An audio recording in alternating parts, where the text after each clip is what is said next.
was reviewing an old franchise operations manual.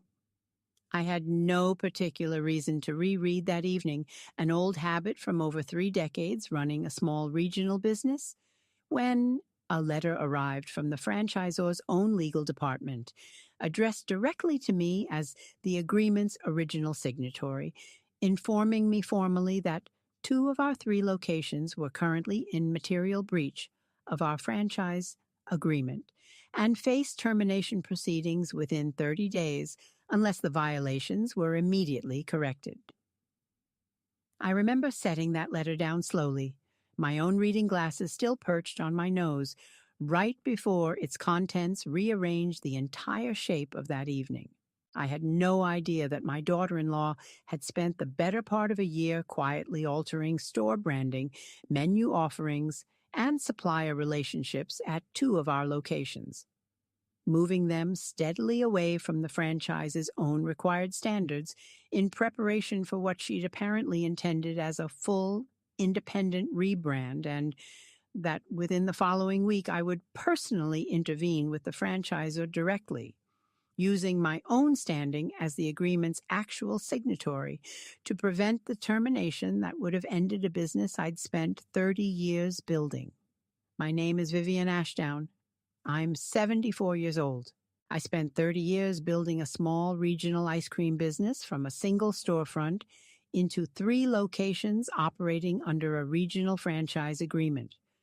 The kind of career that teaches you that a franchise agreement's own specific terms carry real, binding weight, and teaches you, too, that handing someone daily operational control is an entirely different thing from handing them the authority to unilaterally change what that business actually is. My husband Leopold died 8 years ago, a sudden heart attack while restocking the freezer at our very first location on an ordinary Saturday morning, the kind of routine task that gave no warning at all. I remember finding him there among the very freezers he'd helped install himself decades earlier. Grief that arrives in the middle of the work you both built together teaches you something particular. It teaches you that the sound of a freezer door closing can undo you completely for years afterward, and that you learn slowly to keep opening that same shop anyway, because the alternative is letting an entire business go untended. Leopold and I opened our very first location 30 years ago, a modest storefront with a handful of flavors and secondhand equipment, and built it deliberately and patiently into 3 successful locations operating under a regional franchise agreement we'd signed with a larger parent company 15 years in, an agreement that gave us access to broader supply chains and brand recognition while requiring us to maintain specific standards around branding, menu offerings, and supplier relationships. That agreement, and my own signature on it as the franchisee of record, remain the single most important legal document governing our entire business. After Leopold died, protecting that agreement's own careful terms, exactly the way we'd built the business together, became something closer to sacred to me. The clearest remaining trace of decades spent building something meaningful in partnership with him. Leopold and I built our life together slowly, the unglamorous way most honest things get built. Before the shop, he worked as a refrigeration repair technician for nearly a decade, meticulous with every compressor and coil, the kind of man who understood exactly why a used freezer might still have years of life left in it if handled properly. Knowledge that ended up saving our very first location a small fortune in second-hand equipment. When I told him 2 years into our marriage that I wanted to open our own storefront rather than continue managing someone else's diner, he didn't tell me it would be difficult with a young family at home. He told me he'd handle every early morning delivery and every late equipment repair himself, and he did for decades without complaint. I built our own business slowly after that, the way most honest ventures get built, one carefully earned regular customer at a time, 30 years running that operation, until I finally began scaling back with more patience than I sometimes believed I had any right to feel.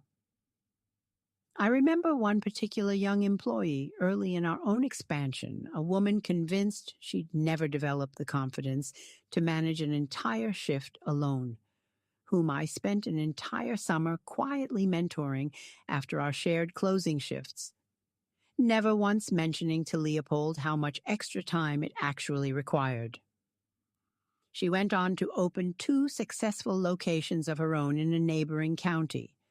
And years later, a letter arrived thanking me for refusing to let her give up on her own instincts. I think about that letter often now, in a different light than I once did, understanding that quiet, uncredited mentorship had always been the actual substance of my working life, long before I ever imagined needing that same careful instinct applied to protecting my own family's business. I have 2 children. Constantina, my daughter, is a restaurant industry consultant, 3 time zones away, precise and exacting in exactly the way you'd hope a consultant's judgment would be. She calls every Sunday evening without fail, a habit that started the year Leopold died and never once lapsed since. My son Cassius is 44, an operations manager himself, married for 8 years to a woman named Fenella Brightwater, 36, whose growing background in brand marketing he has supported personally since they met, and who has always had a particular gift for making a significant unilateral decision sound like simple, creative improvement. Fenella grew up in a family that valued bold, visible reinvention considerably more than careful adherence to an existing agreement, the kind of household where breaking away from an established structure was considered inherently more impressive than honoring the specific terms that structure actually required. I don't say that to excuse what eventually happened. I say it because understanding where someone's instinct toward bold reinvention comes from doesn't mean you're obligated to keep accepting that instinct indefinitely, especially once it starts threatening the entire legal foundation your family's business actually depends on.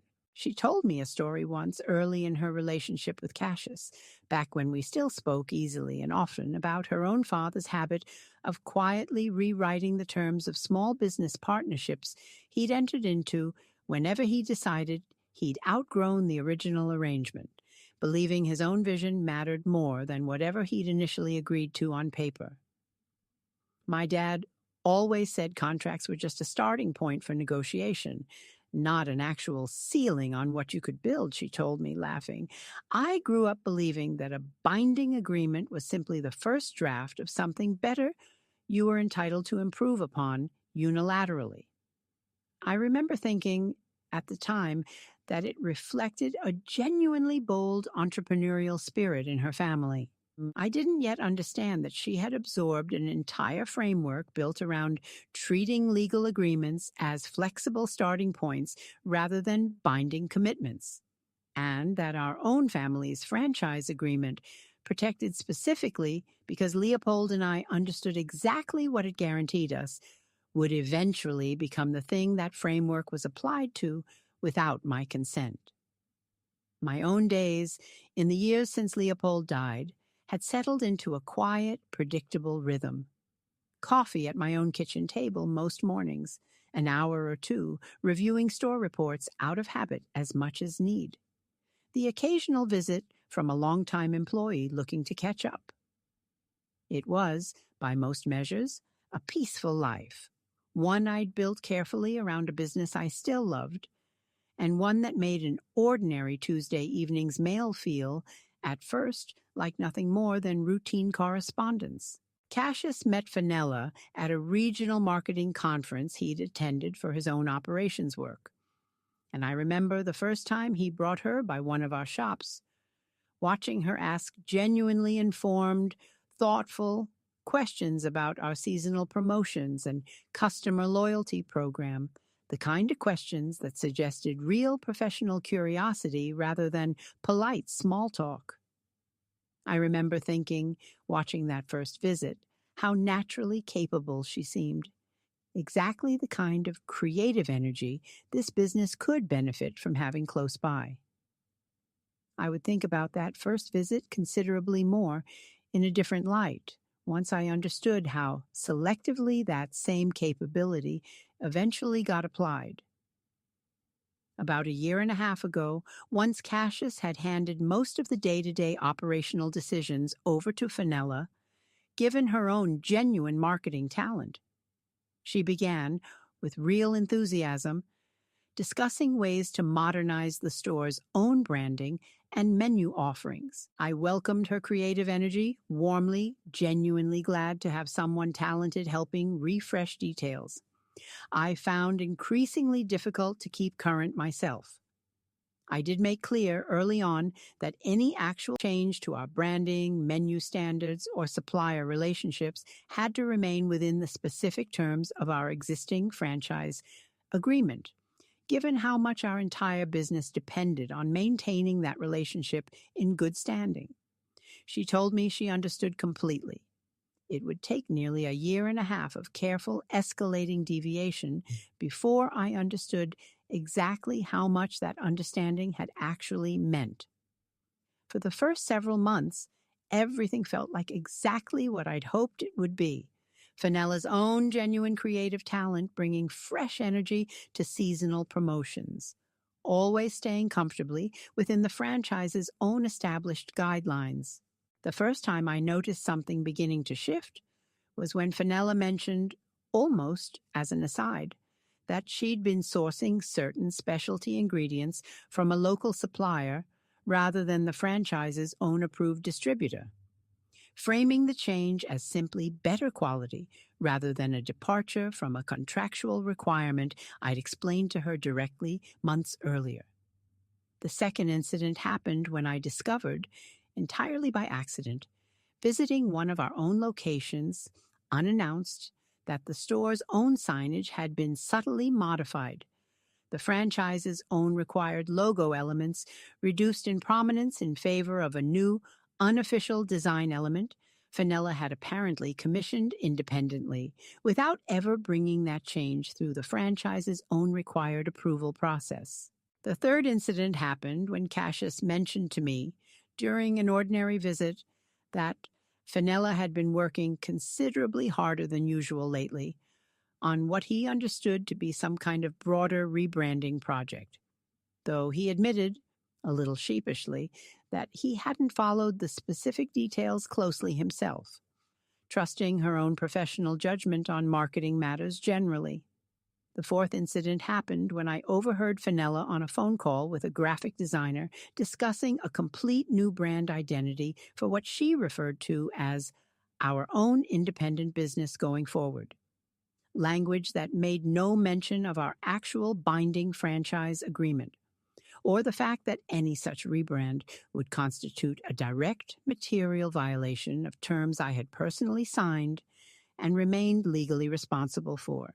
The fifth incident happened during an ordinary conversation when Fenella mentioned, brightly, that she'd finally finished developing a complete new menu and visual identity that she believed would help our two newer locations feel more distinctive and independent from what she described as an outdated corporate-parent relationship. "Vivian, isn't this exciting?" she said, glancing at me with genuine, apparently unguarded enthusiasm. "It finally feels like something that's actually ours." I sat there listening to my daughter-in-law describe unilaterally abandoning a binding legal agreement as creative liberation, as though 30 years of my own careful business building and thoroughly 2 decades of maintaining a specific contractual relationship were an inconvenient corporate constraint rather than the very foundation our entire business's legal standing actually depended upon. The sixth incident happened when Fenella's own mother, meeting me at a family gathering, mentioned how impressed she was watching her daughter handle the business's own creative direction with such natural confidence. "She's always had that gift," she said, beaming, for seeing past outdated corporate structures and building something genuinely her own. I said nothing to correct her, the same way I'd said nothing to correct anyone else directly. Though I remember driving home afterward feeling the particular unease of understanding that a genuinely serious legal risk was being publicly celebrated as simple, creative confidence. The seventh incident is the one I think about most, because it's the one where I should have said something more directly and didn't. It happened when Fenella mentioned, casually, that she'd already begun quietly transitioning supplier relationships and updating signage at our two newer locations, framing the actual implementation of these changes as simply moving forward with an obviously good plan rather than something that had never received either my own approval or, critically, the franchisor's own required sign-off at all. The eighth incident happened when I overheard Fenella on a phone call with a local business journalist discussing an upcoming feature about our two newer locations' bold new independent direction. Language that made no mention of the fact that those locations remained legally bound to an existing franchise agreement, or that any such independent rebrand would require formal termination of that agreement first, something that had never actually been initiated or discussed with either me or the franchisor. I didn't understand yet that splinters left alone don't disappear. They work their way deeper. I want to tell you that I confronted this early, that I was the kind of woman who draws a firm line the moment something feels wrong. I wasn't. I told myself 100 different stories to avoid dealing with the truth. Fenella is just being creative the way talented marketers are. Cassius loves me even if he doesn't ask more questions about his own wife's project. Nothing is actually final until the franchisor notices, and that should be enough. I believed every one of those stories, some days more than others, because believing them was easier than accepting that a genuinely serious legal violation had been quietly building for months, disguised as simple, creative refresh. There was one afternoon, about 2 months before everything finally came to a head, when I came close to addressing this more directly. Fenella mentioned, during an ordinary phone call, that the new branding was nearly fully implemented at both newer locations, and that customers seemed to be responding really well to it, framing the entire rollout as an obvious success rather than something that had bypassed both my own approval and the franchisor's own contractual sign-off entirely. I sat with the phone in my hand afterward, feeling something rise up in me that felt very close to the surface, very close to finally saying out loud exactly how uncomfortable this entire situation had made me. Then I thought about Cassius's own happiness, about how much he valued his wife's creative initiative, about how a direct confrontation might feel like an attack on something he was genuinely proud of her for building. I let the comment pass and told myself one more time that the moment to address this fully hadn't quite arrived yet. Looking back, I understand now that I was wrong about that. The moment had arrived long before. I simply hadn't been ready to stand inside it yet. Then came the letter. I opened that formal notice from the franchisor's own legal department at my own kitchen table on an ordinary Tuesday evening, addressed directly to me as the agreement's original signatory, informing me plainly that 2 of our 3 locations were in material breach of specific enumerated terms, unauthorized signage modifications, unapproved supplier relationships, and menu deviations inconsistent with required brand standards, and that failure to correct these violations within 30 days would result in formal termination proceedings for the entire franchise agreement, a termination that would affect all 3 locations, not simply the 2 where the violations had actually occurred. I sat with that letter for a long time, understanding with total clarity exactly how close my entire business, 30 years of Leopold's and my own work, had come to collapsing entirely because of changes I had never authorized and had only partially understood were even happening. I called Cassius immediately. Cassius, I said, I need you and Fenella here tonight. I just received a formal termination notice from the franchisor. Our entire business is at risk within 30 days. When they arrived, I set the letter on my own kitchen table between us. This is what's actually been happening at our 2 newer locations, I said, my voice calmer than I expected it to be.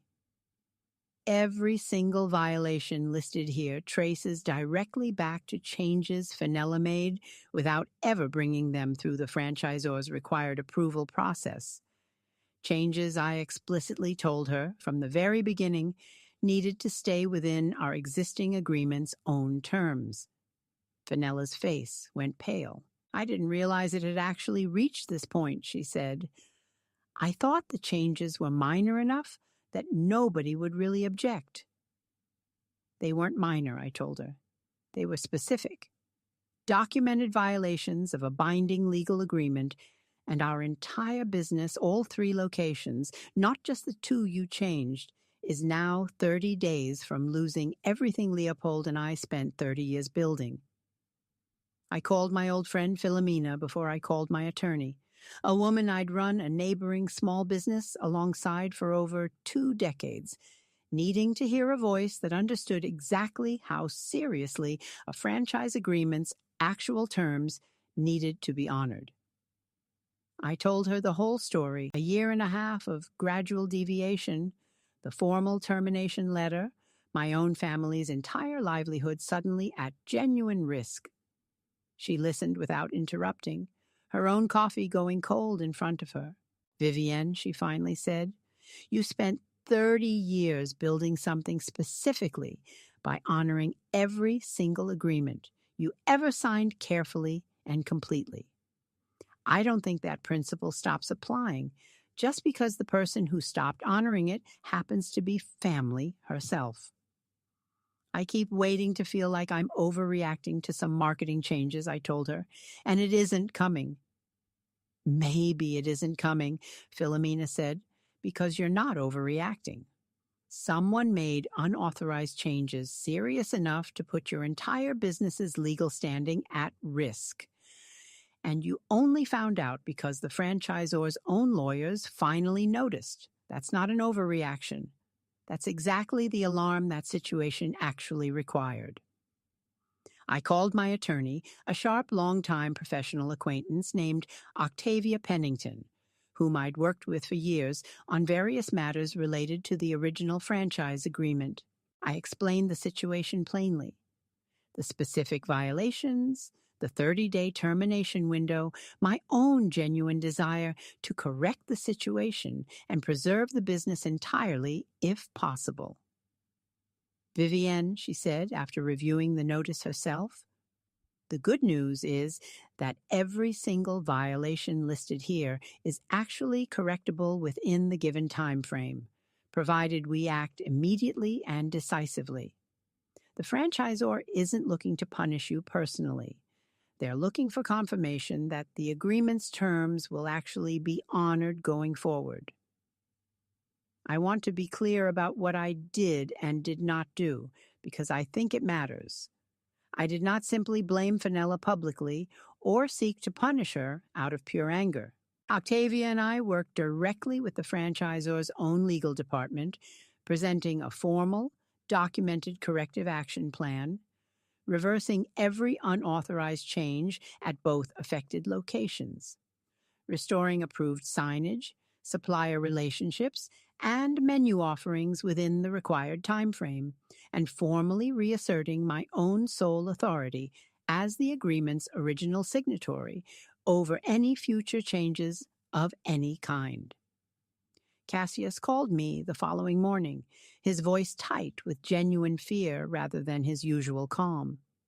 Mom, could we actually lose everything over this? We came very close, I said calmly. But Octavia and I have a corrective plan in place, and the franchisor has confirmed that full compliance within the 30-day window will resolve the termination proceedings entirely. This family's entire livelihood was at serious risk, Cassius, because of changes made without proper authorization, and I need everyone to understand exactly how serious that actually was. I had no idea it had gotten this far, he said quietly. I trusted Fenella's judgment on the marketing side and never asked enough questions about the actual legal specifics. That trust wasn't unreasonable, I told him, but a decision this significant, one that actually risked our entire legal standing, needed considerably more scrutiny than either of us gave it. Fenella came to see me alone 2 days later, considerably more subdued than I'd ever seen her, sitting stiffly across from me at my own kitchen table. I didn't understand how serious the actual contractual violations were, she admitted, her voice barely steady. I thought of the franchise agreement as sort of a formality at this point, something that mattered less than actually building something good for our customers. It was never simply a formality, I told her. It's the specific legal document that protects our entire business's right to operate the way it does, access the suppliers we work with, use the brand recognition we depend on. Ignoring its actual terms nearly cost this family everything Leopold and I built over 30 years. I know that now, she said, her eyes filling. I don't know how I convinced myself creative improvement and contractual authorization were the same thing. I considered her admission for a long moment before responding. They're not remotely the same thing, Fenella, and the gap between them nearly cost this entire family its livelihood. Given Fenella's full cooperation in reversing every unauthorized change and her genuine willingness to understand exactly what had gone wrong, Octavia, the franchisor's own compliance officer, and I completed the entire corrective action plan within 22 days, well within the required 30-day window, restoring full compliance at both affected locations and formally resolving the termination proceedings entirely. The weeks that followed the immediate crisis were still difficult ones, even after the formal danger had passed. Cassius struggled visibly with understanding how close his own family's livelihood had come to collapsing without his full awareness. Constantina, once she heard the whole story, flew in to help review the entire corrective action plan alongside Octavia, bringing her own considerable industry expertise to make certain every single detail was actually addressed properly rather than simply patched over quickly. She spent an entire weekend cross-referencing every single change Fenella had made against the franchise agreement's own specific requirements, building a clear checklist that left no ambiguity about what still needed correcting. I don't think Cassius understood how many separate violations had actually accumulated until he saw them all listed out together, Constantina told me later. He kept saying, I thought it was just the signage. It was never just the signage, Constantina told him. It was months of small decisions that each individually seemed minor, until they added up to something that could have ended the whole business. About 3 weeks after the crisis resolved, Cassius came to see me alone, sitting across from me at my own kitchen table. I keep thinking about watching you and Dad build this from one single shop, he said. I don't know when I started assuming the franchise agreement itself was just paperwork rather than the actual thing protecting everything you both built. Thank you for saying that now, I told him. Why didn't you ask more questions sooner before it went this far? Because I trusted Fenella's creative instincts more than I questioned the actual legal specifics, he said. I think I forgot that trusting someone's talent and verifying a legally binding decision aren't the same thing. Fenella and I talked at length several more times over the following weeks, working through not just the practical corrective steps, but the deeper misunderstanding that had allowed things to progress as far as they had. I keep thinking about how close I came to actually destroying something Leopold spent his whole life building, she admitted during one of those later conversations, before we'd even gotten to some of the harder specifics. I know I have complicated feelings about how this happened, Vivian, but some part of this was just about genuinely wanting to prove I could make something feel modern and exciting. That desire is entirely understandable, I told her gently. I never doubted your genuine creative talent. I only ever wanted any significant change to actually go through proper authorization, given everything our entire business's legal standing actually depended on.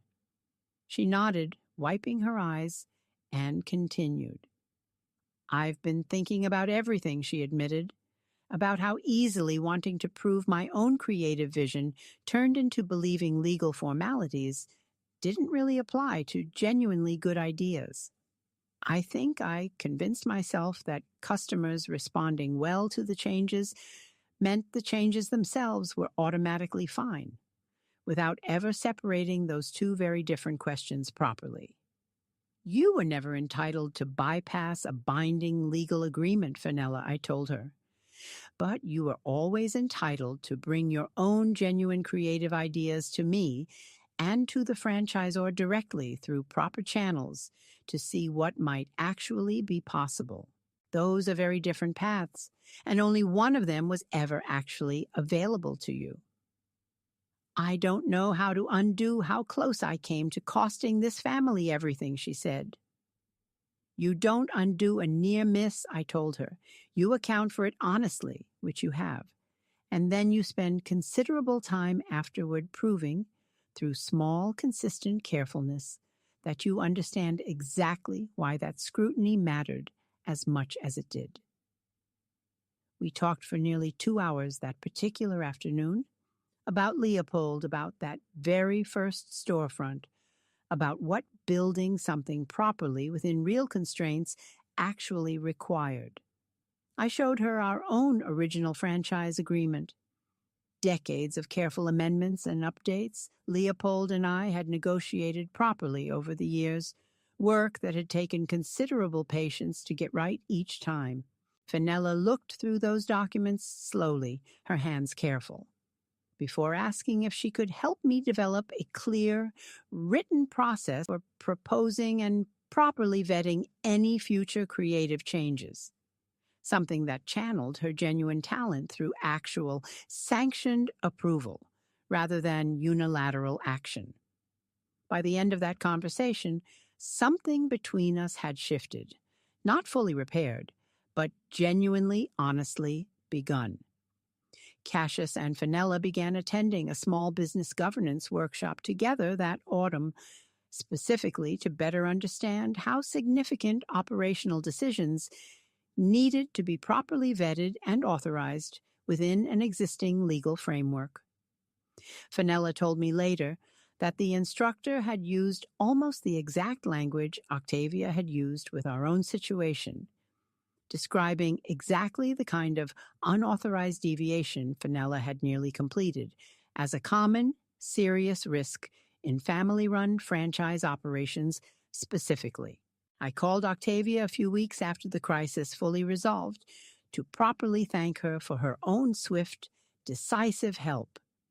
Vivienne, she told me, I've handled a number of these franchise compliance situations over the years, and I can tell you, your response was remarkably fast and disciplined, given how close things actually came to a full termination.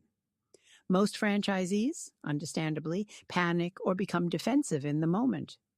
You moved immediately toward genuine correction, and that's precisely what actually saved the business. Constantina flew in for the holiday gathering that year, the first time in years that both of my children had gathered under one roof at once. My own dining room filled with the smell of a roast and the sound of easy conversation that hadn't existed at any family gathering in longer than I cared to admit. Cassius and Fenella drove over with a pie Fenella had made herself. No elaborate presentation, just a slightly uneven crust. She laughed about setting down on my counter. Over dinner, Constantina's husband, Fitzgerald, asked, carefully, how the whole situation had eventually settled, having heard only fragments of the story secondhand. The table went quiet for a moment, the kind of quiet that had become familiar to this family over the past year, before Fenella simply said, I nearly cost this family everything because I let creative excitement replace actual legal understanding. Vivienne made sure that near miss never became final. I'm still working to earn back the trust that scare cost. Nobody looked away uncomfortably. Nobody needed the subject changed. Fitzgerald, genuinely curious rather than unkind, asked Fenella how it had felt, realizing how close the business had come to actually collapsing. Fenella was quiet for a moment before answering honestly. Terrifying isn't a strong enough word, she said. I think I finally understood what it costs an entire family when you let excitement replace an honest respect for what actually binds a business together. I appreciated that she didn't try to soften the admission for the sake of a pleasant holiday table. Fenella called her own father that same autumn, correcting, at last, the way she'd absorbed his particular philosophy about treating binding agreements as flexible starting points. Cassius told me she'd come off the phone looking wrung out, describing her father's reaction as a long, uncomfortable silence, followed by a quiet admission that he'd never actually stopped to calculate what all those unilaterally rewritten partnerships over the years might have genuinely cost him in trust and stability. She sent me a brief note not long after, considerably more restrained than Cassius's or Fenella's own, but genuine in its own careful way, thanking me for correcting a philosophy about agreements he'd apparently passed down without ever fully examining it himself. A few weeks after that gathering, a card arrived in my mailbox, Cassius's familiar handwriting on the envelope. Inside, he'd written considerably more than a few lines. Mom, I keep thinking about all the months I let Fenella's creative excitement go unquestioned instead of understanding the actual legal stakes myself. I can't undo that, but I can promise to actually ask real questions about significant decisions from now on. Thank you for handling something this serious with more patience and speed than I think I would have managed myself. Tucked inside the same envelope was a considerably longer letter in Fenella's own handwriting. Vivienne, I nearly destroyed 30 years of your and Leopold's actual work because moving toward something exciting felt more important than moving carefully within real boundaries. I'm sorry it took an actual termination notice for me to understand what that carelessness could have cost this entire family. I folded both letters carefully and placed them in a small drawer beside our own original franchise agreement, its pages worn soft from decades of careful reference, a small permanent record of exactly how seriously that agreement had always needed to be honored. I saw Philomena again that spring, over coffee at the same small cafe where we'd talked through everything the week of that difficult letter. I told her about the corrective plan, the workshop, the honest letters. Philomena listened with the same quiet satisfaction she'd shown from the very beginning. I told you it would matter, moving immediately once you understood the real stakes, she said. Most people freeze up or get defensive in that exact moment. You move straight toward fixing it. That's exactly what actually saved the business. I thought about that observation for days afterward, understanding it described exactly what the entire ordeal had actually required of me. Do you regret any of it? Philomena asked gently. The near miss, all of it? I don't regret any of it, I told her.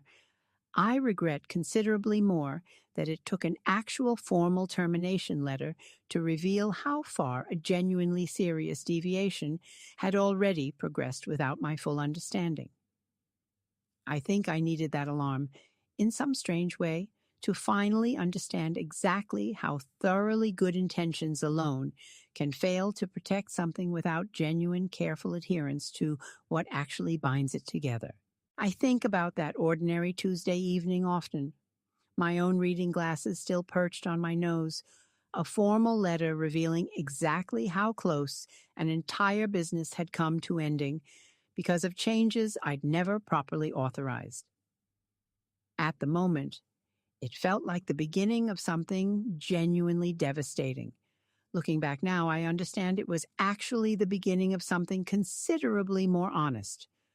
A family finally required to reckon directly with how easily good creative intentions can be quietly mistaken for actual legal permission. I don't regret welcoming Fenella's creative energy into the business originally. Genuine talent and fresh ideas mattered to me then, and they still do now. What I regret is that general trust alone, without any actual verification against our real binding obligations, nearly allowed a genuinely serious violation to become permanent and costly. Real stewardship of something built this carefully was never meant to depend entirely on enthusiasm without any actual scrutiny. And I intend to make certain any future significant decision receives proper authorization for as long as I'm able to insist on it. I think, too, about all the years I spent believing that careful documentation and general goodwill alone were sufficient protection. That a good business simply needed talented people rather than periodic, genuinely independent verification that everyone remained within its actual legal boundaries. I no longer believe that. Documentation and trust without verification isn't actually protection. It's simply a record of what should be true, vulnerable to anyone excited enough or careless enough to quietly drift from it. The difference matters enormously, and I learned that difference considerably more urgently than I ever should have needed to. I think about the specific moments now with a clarity I didn't have while they were actually happening. The alternative supplier described as simply better quality. The modified signage discovered on an unannounced visit. The finished rebrand described as an obvious success rather than something requiring authorization. Each one, individually, seemed like reasonable creative initiative. Strung together, they formed something considerably less innocent, a pattern that moved, consistently, toward a full, unauthorized departure from a binding legal agreement before anyone with real authority had genuine opportunity to properly evaluate it. Real stewardship, I've come to believe, was never actually about refusing all creative modernization or fresh ideas. It was about channeling that genuine talent through actual proper authorization, precisely because enthusiasm alone, however genuinely felt, cannot substitute for real, legally binding permission. If something feels like it's moving faster than proper process actually allows, that instinct deserves genuine, direct verification, not simply patient trust extended indefinitely. I think of it now the way I used to think about a new employee's confident assumption that a shortcut in our own preparation process would surely be fine, since customers wouldn't notice the difference. You can let confidence stand in for actual verification if you want to. It's never actually equivalent. It's simply a risk waiting for someone finally willing to check it against the real requirements. I think sometimes about all those years building this business, one careful decision at a time, learning that every honest, lasting success depends on actually honoring the specific agreements that make it possible, not simply believing in your own good intentions. It took me 74 years and one very serious formal letter to apply that same standard fully to my own family's business. I welcomed Fenella's creative talent freely. And given everything I now understand, I would still welcome genuine creative energy freely again, though considerably more wisely, with proper authorization built into every significant decision from the very beginning. I no longer accept enthusiasm alone as sufficient justification for a change to something this meaningful. If I am the one who built this business and remains legally responsible for the agreement that protects it, I intend to remain the one actively verifying its continued compliance, not because I distrust everyone who helps me, but because pretending vigilance was ever unnecessary was never actually true. All 3 locations operate in full compliance now, exactly the way they always should have. Fenella always bringing me any significant creative idea directly now, before any implementation, so we can properly evaluate together whether it fits within our actual binding obligations. Constantina flew in specially for last year's annual franchise compliance review, standing beside me at my own kitchen table with genuine warmth on her face.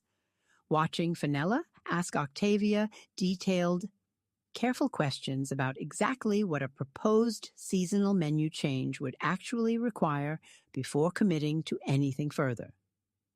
I felt something settle in my chest that had been unsettled for the better part of a year. I am 74 years old, a widow, a retired business owner who never quite managed full retirement, a mother and grandmother who still shows up for the people she loves whenever she's needed. But I am no longer a woman who trusts general enthusiasm and goodwill alone to protect something genuinely meaningful, without ever independently verifying that trust against our actual binding obligations. That particular version of me stayed behind at an ordinary kitchen table, along with a formal termination letter that nobody in this family will ever quite forget receiving. I opened that letter that evening as one woman, and I closed it as another, and I have never once wished myself back into the first one. Sometimes people ask me if I'd do anything differently, if given the chance to go back to the day Fenella first started discussing modernizing our branding, knowing everything I know now. I tell them the truth. I would welcome her creative energy again, because her genuine talent was never actually the problem, and her enthusiasm, at the time, came from a place I still believe was genuinely well-intentioned. The mistake was assuming that general trust alone, without any periodic direct verification, could fully protect something this significant from someone genuinely excited enough to move considerably faster than proper authorization actually allowed. If I could change one thing, it wouldn't be the creative freedom I welcomed. It would be the near-total absence of any real oversight until an actual termination letter forced the issue into the open, a gap that nearly allowed real, lasting harm to become permanent. Cassius's own daughter asked me once, sitting on a stool behind the original shop's own counter during a visit, whether it had been scary, almost losing the whole business. I told her honestly that it had been, that some weeks afterward I'd wondered whether I should have noticed the changes sooner myself. But I told her that being scared afterward wasn't the same as having done something wrong, and that the important part was what everyone actually did once we understood what had happened. She asked if she could help scoop cones for a little while, and I let her, watching her carefully follow the exact portion guidelines Leopold had written into our own original training manual decades earlier, understanding that passing down the actual careful habits mattered every bit as much as passing down the story itself. My own grandchildren know the whole story now, each one told honestly, exactly what nearly happened to their own grandfather's careful life's work, and exactly how that near miss was eventually properly corrected instead.